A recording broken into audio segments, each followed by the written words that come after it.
नेताओं को बरेली जाने से रोक दिया गया है और इसकी वजह है हाल ही में हुआ आई लव मोहम्मद विवाद। बरेली में 26 सितंबर को जुमे की नमाज के बाद आई लव मोहम्मद के नारे और पोस्टरबाजी को लेकर जमकर बवाल मच गया था, जिसके बाद पुलिस ने भीड़ को कंट्रोल करने के लिए लाठी चार्ज कर दिया। इस मामले में अब तक 82 लोगों की गिरफ्तारी हो चुकी है। पुलिस लगातार कार्रवाई कर रही है और बुलडोजर कार्रवाई तक हुई है। इस हिंसा में मौलाना तौकीर रजा और उसके करीबियों का भी नाम सामने आया है।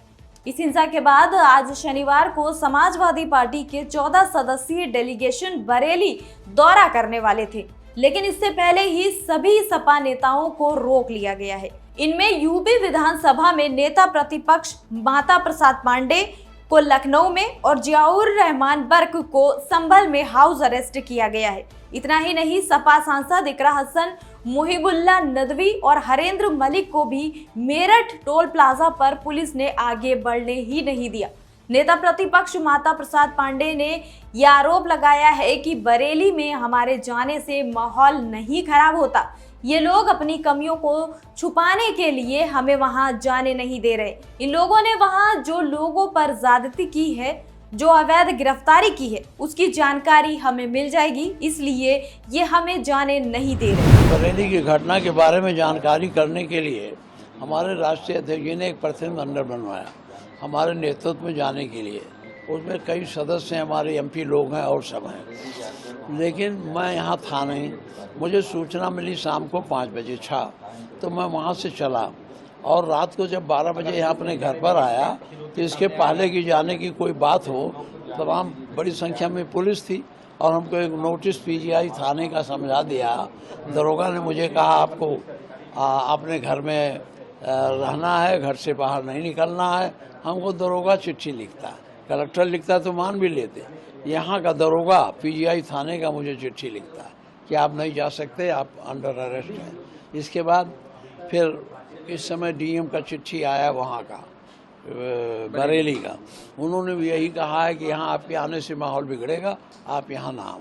सपा का डेलीगेशन जाता है, उससे पहले हमेशा रोक लिया जाता। पिछली बार मुरादाबाद जा रहे थे तो भी कहा गया कि धारा 44 लागू हो, माहौल बिगड़ेगा। इस बार बरेली जा रहे थे, फिर से डेलीगेशन रोक लिया गया। आप हैं, जियाउर रहमान बर्क हैं, कुल 14 लोग हैं, तो क्या बाकी जो सांसद हैं वो पहुंचेंगे? माहौल क्यों बिगड़ने लगता है?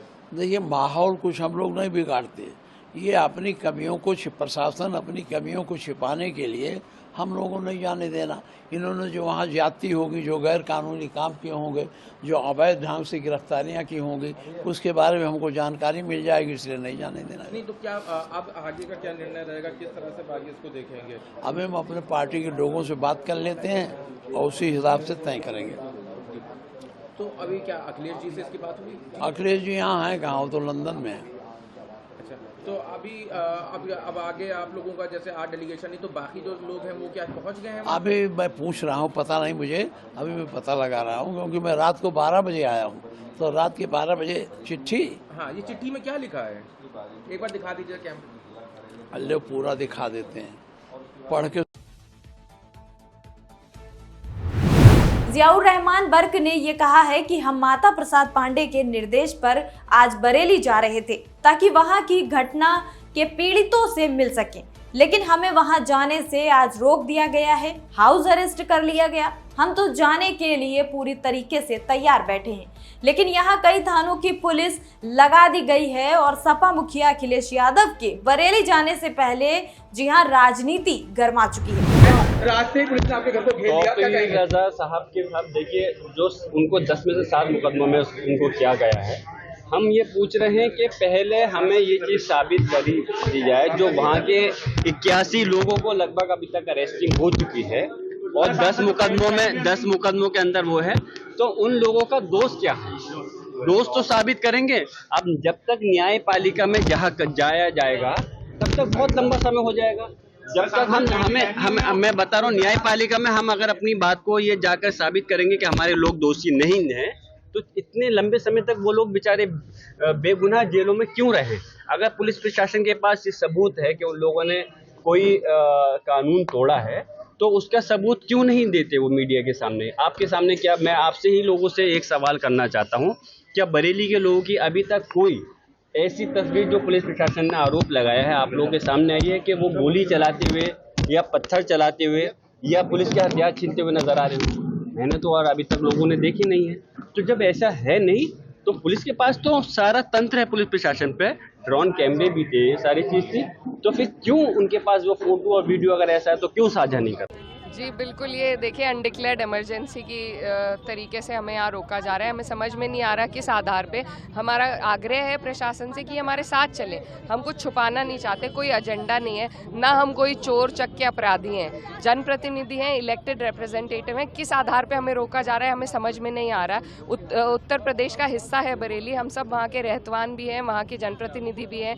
एक समाजवादी पार्टी का हमारे राष्ट्रीय अध्यक्ष के निर्देशानुसार जो जनप्रतिनिधि मंडल अलग अलग जगहों से बरेली की तरफ रुख कर रहा था, सभी को रोका जा रहा है। क्यों रोका जा रहा है ये हमारी भी समझ में नहीं आ रहा है कि ऐसी कोई कानून है जिसके तहत इस देश में घूमने से किसी को भी रोका जाए।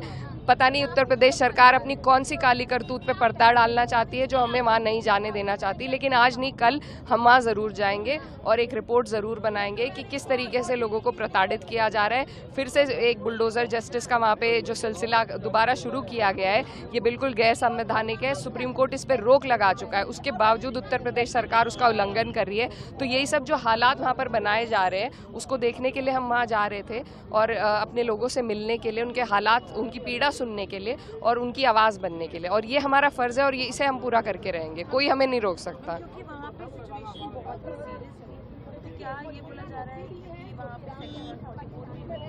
मैम, हम लोग कोई आतंकवादी नहीं है, हम अपराधी नहीं हैं, हम चोरों चक्के नहीं हैं। हम लोग सब संविधान के मूल्यों का बहुत आदर और सम्मान करते हैं और उसी के तहत जो अधिकार हमें मिले हैं, हम जनप्रतिनिधि हैं, हमारा फ़र्ज़ है, इसीलिए हम वहाँ जाना चाह रहे हैं। कोई व्यवस्था हम ख़राब करने नहीं जाना चाह रहे। और अगर प्रशासन को यही डर है तो प्रशासन हमें साथ ले ले, पीछे 10 गाड़ी आगे 10 गाड़ी, हमें उससे भी कोई आपत्ति नहीं है। हम सिर्फ वहाँ पे संवाद कायम करना चाहते हैं, वहाँ के लोगों से बात करना चाहते हैं और हमारा कोई एजेंडा नहीं है। अभी का आगे का क्या प्लान है अगर नहीं जाने दिया जाए? अभी प्रयास चल रहा है इनसे बात करके, लेकिन आज नहीं तो कल हम वहाँ ज़रूर जाएंगे। पहले संभल के लिए हमें रोका गया था, उसके बाद हम दोबारा डेलीगेशन लेके, जिसका मैं भी हिस्सा थी, हम वहाँ गए थे और कोई वहाँ पर वायलेंस नहीं हुआ था। बहुत आराम से हमने वहाँ के लोगों की पीड़ा को सुना था और बात करी थी अधिकारियों से, और ये हम करके रहेंगे, आज नहीं तो कल। लेकिन जिस तरीके से आप लोगों के सामने है उत्तर प्रदेश सरकार कार्य कर रही है, सत्ता का दुरुपयोग कर रही है, एक आपातकाल की स्थिति वहाँ पर बना दी गई है, तो वो आज सबके सामने है। और मैं ये कहना चाहती हूँ कि उत्तर प्रदेश हिंदुस्तान का हिस्सा है और हिंदुस्तान आज भी संविधान से चलता है और चलता रहेगा। तो ये कान खोल के उत्तर प्रदेश सरकार सुन ले और अपनी हरकतों से बाज आ जाए, नहीं तो 27 में ये जनता उन्हें बाहर कर देगी। दरअसल अखिलेश यादव 8 अक्टूबर को रामपुर में पार्टी के वरिष्ठ नेता आजम खान से मिलने जाने वाले हैं। अखिलेश यादव का कार्यक्रम हवाई मार्ग से बरेली पहुंचने और वहां से सड़क मार्ग से रामपुर जाने का है।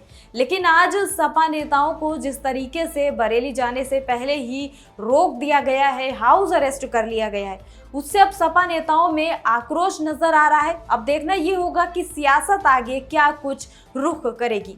इस खबर पर आप क्या सोचते हैं, कमेंट्स में अपनी राय जरूर शेयर कीजिएगा। अभी के लिए इतना ही, आप देखते रहिए फर्क इंडिया।